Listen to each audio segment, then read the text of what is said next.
Well, I want to give Kara a chance to get us back to the phones, and I have to admit this question might be for an audience of one, but I'm okay with that.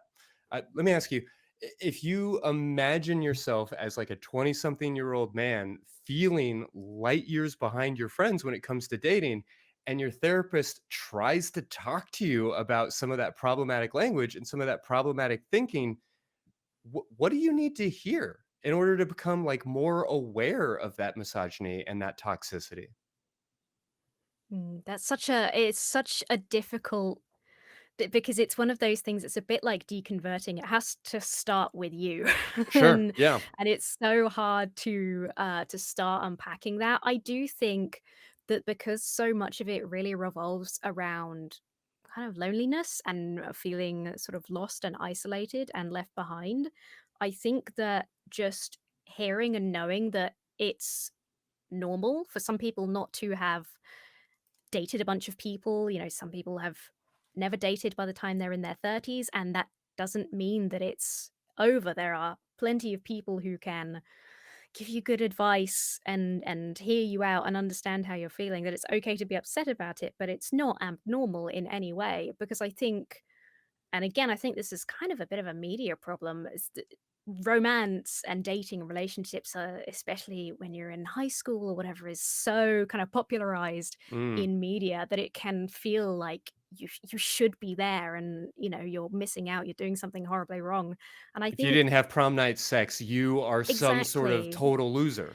Well, I mean, again, a lot of these kind of forums, like a lot of the discussions are based around, if you haven't done it by 18, if you haven't done this by 12, if you haven't done this by 14, if you haven't done this by 18, then it's over.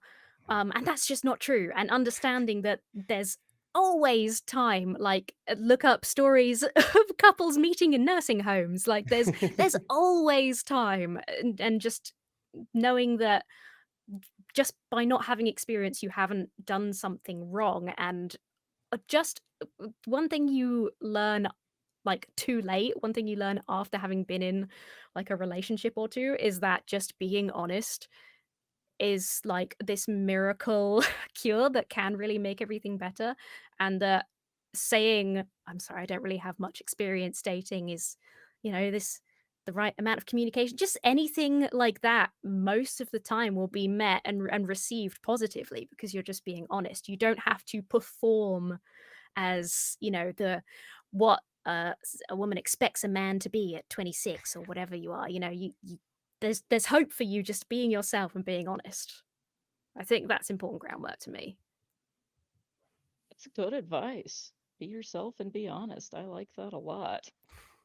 No, for sure. And I've pointed this out on the show a bunch of times, so I'll try to move quickly. But I feel like, especially when I am working with young men who came out of the church and are in this sort of like feeling like they're late in life daters, and I put really heavy air quotes on that for the podcast audience, that there is this like real push and urge to just get the second date, to like win somebody over, to impress somebody, and we forget that if we are like getting that second date by being somebody totally other than ourselves, we might be able to fake it until like date 4 or 5. But this opportunity that we could have had to like filter out somebody that is not interested in the real us, and that we probably wouldn't be interested in ourselves if we were more focused on the conversation and more focused on the relationship than on trying to like win the game, we could have avoided all of that.